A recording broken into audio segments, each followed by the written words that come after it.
Hello, welcome to this very short and I must say a very interesting program this evening. This is Freedom TV and my name is Tony Anaga. Before I proceed this evening, I will ask you to welcome somebody alongside you because this is not just about Biafrans we want to talk. We want to talk about the whole ethnic nationalities that made up now. But before I proceed, I want to read to you some of the headlines that make the news today in Nigeria. According to Sahara reporters, here we have that Nigerian Air Force fighter jet kills soldier by accident in strike targeting bandits. This is Sahara reporters, and we have another one. Over 900 terrorists surrendered to troops in Borno, Yobe within 3 weeks. Over 900. I hope you get that. Nigerian police deny receiving complaint from Southeast man being threatened by deputy commissioner for buying property next to his house in Adamawa. You remember the news making trend this very week where a police chief said that he don't want to live close to Southerner. Do you now see the kind of mess we are in as a people? Maybe you are Yoruba, you are Ishekiri, you are Baggy, you are Calabar, you think it doesn't get to you. But can you imagine the kind of country we are living as a people? Can you now understand the reason why the agitation for Biafra can never stop?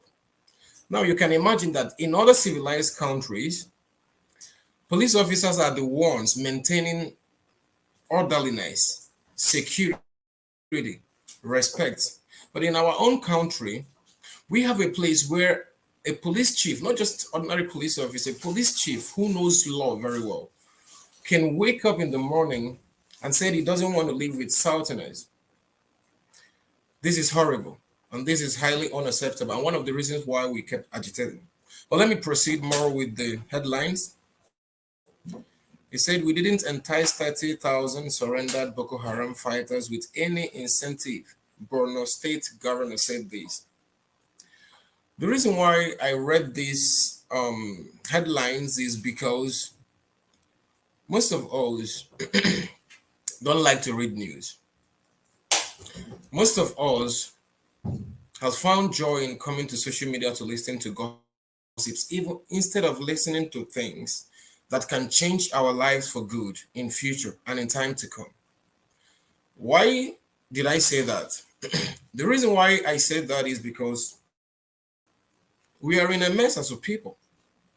We are in complete mess as a people. Now, it's just 6 days to the day our leader Mazen Nnamdi Kanu will be appearing in Nigerian court. I haven't seen much Nigerians talk about it. I haven't seen even those that we are asking him to come home talk about it. I haven't seen my Yoruba brethren talk about it. I haven't seen even my Yoruba people talk about Sunday Igboho. We all has come down. Let me ask Yoruba people who are following me. If you're following me, let me ask you a question.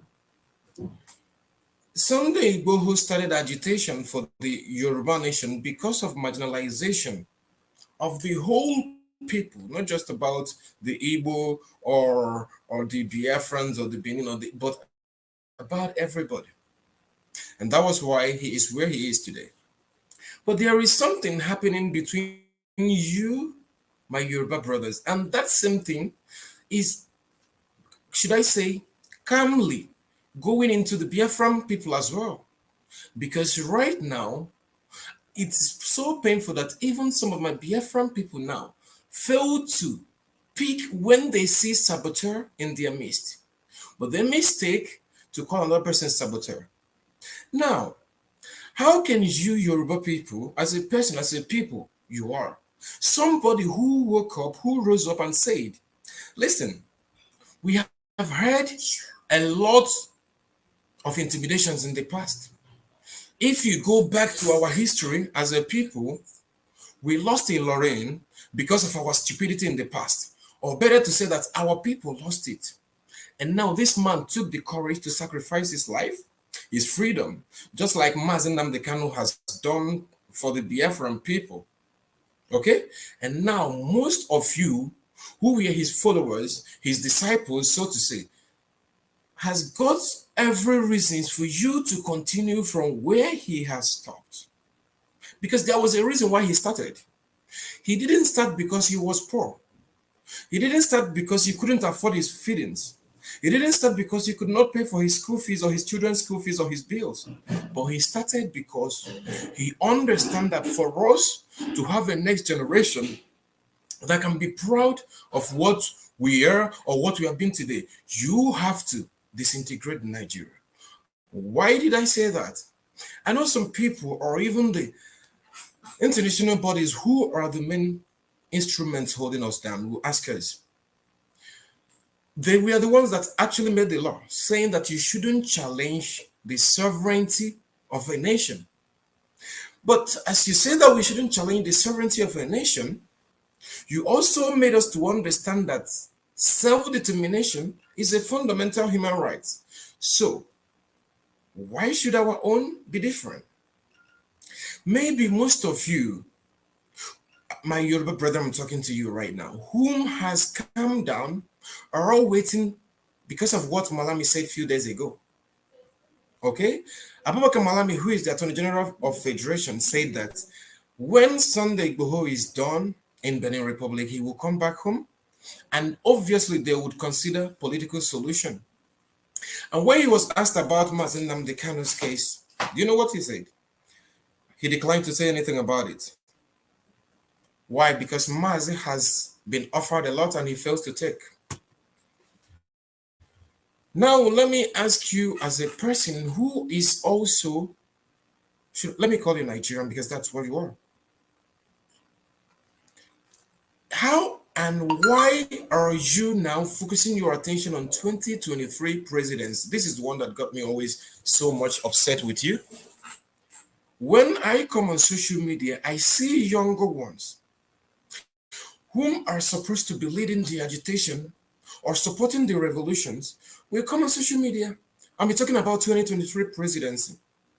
Now, why don't we, like I read an article wrote by somebody the other day, why don't you use that 2023 presidency, which is general election, to organize referendum for the whole ethnic nationalities?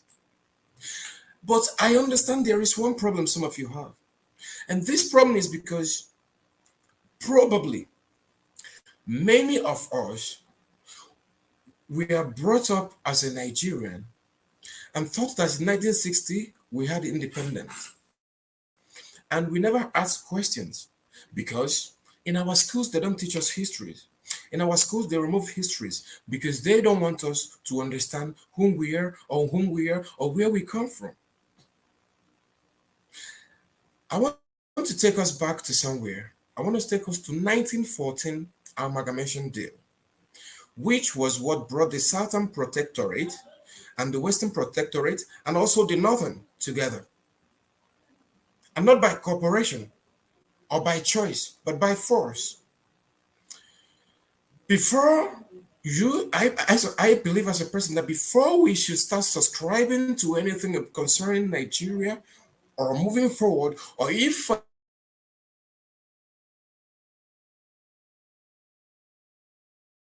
for anything called Nigeria, why don't we start now and stop talking about the 2023 presidency? Instead, we should use it to ask ourselves, do we want to belong to this place? Do we want to continue being this person? If in 1914 they had a fake deal, because the deal wasn't real, because if the deal was real, why haven't we renegotiated after 100 years that was agreed? And that is to show us that the deal wasn't real. Now we play. There is nobody. What we want to make clear to you is, if you graduate from Nigerian University, Or if you go to school at all, but you continue identifying yourself as a Nigerian, that means you're stupid. How are you stupid? Because you never knew any deal that was signed on the day you were joined together to be a nation. We never had any culture that joined us together as a people. We never had any national corporation. Nothing. So now, how do you think that a country of such could work? Now, if you ask us to put down Biafra agitation, because the reason why Mazen Nanikan will be brought to court in few days' time is why? Because he said this same thing. If in 1914 was Lord Lugard, like they call him, was the one that came to us with ammunition, with their Bible, and all of those nonsenses they came up with in the name of missionary. But all of them were never true. The only thing that was true that they want to control us. They want to control our lives, just as they are today. Look, for example, into the system of our lives today. You will see a mother or a father who gives birth. And when he gives birth to a child, the next thing he will start teaching his or her child is that with God, you can do everything. I understand that with God's help, we can do everything. But are you failing to understand that God has given us the world to dominate? So they try to program our senses, our mode of reasonings, in a way that we keep hoping something that doesn't exist if at all. Why the goodness of the world that the Lord has given to us continues to pass us by. And for us as a people, just look at something. If you're a Nigerian, it doesn't matter where you are, but let me ask you that are living abroad as a Nigerian, tell yourself the truth. If you go to search for a work where you are living, or you apply for a job, and I don't know, another nationality applies, it doesn't matter your qualification. It is very certain that it's another person will be offered the job. And why? Because you're a Nigerian. If you're here, you want to go get a house or rent an apartment, another people will come and it will be given to them. And yours will be declined. Why? Because you're a Nigerian. And that is a reason to show you that as a Nigerian, you mean bad luck. You mean an idiot, an illiteracy. Because go into the history of the whole world, every other countries that works today. Most of those countries where you migrate to seek for greener pastures, most of those countries were built on the consent of her citizens and not the interest of others. Now, why is our own case is different? Why do most of us even go to school, study, but we are educated fools, walking around like morons? Because if you tell me that you go to school, but you continue to identify yourself as a Nigerian, you are an ignorant without no apologies. Let me show you something. I want to show you something. Hold on. Just hold on. Let me show you something.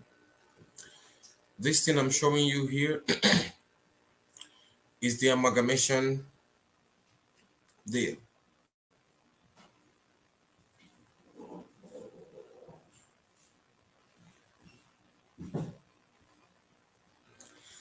This is I wanted to read a little bit of this.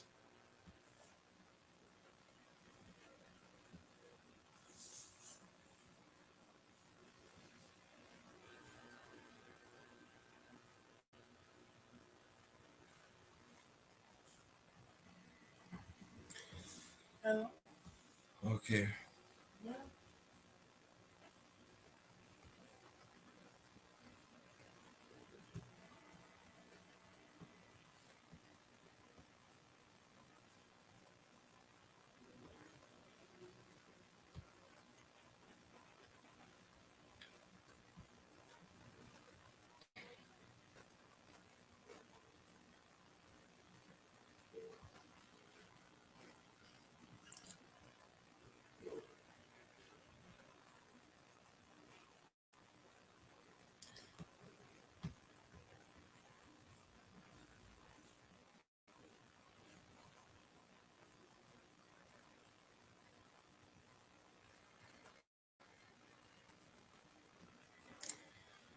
Now, let us read this together a little bit.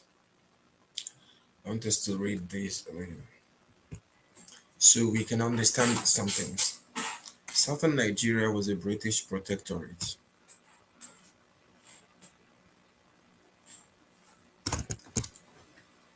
In the coastal areas of modern day Nigeria. Modern day Nigeria before. So before they started by naming us Southern was a British protectorate in the coastal areas of modern day Nigeria, formed in 1900 from the union of the Niger Coast Protectorate with territories at over Niger River. Now, Sir Frederick Lugard, who took office as governor of both protectorates in 1912. Now, Frederick Lugard, who is supposed to be a stranger, who is supposed to be like you or who lives abroad, if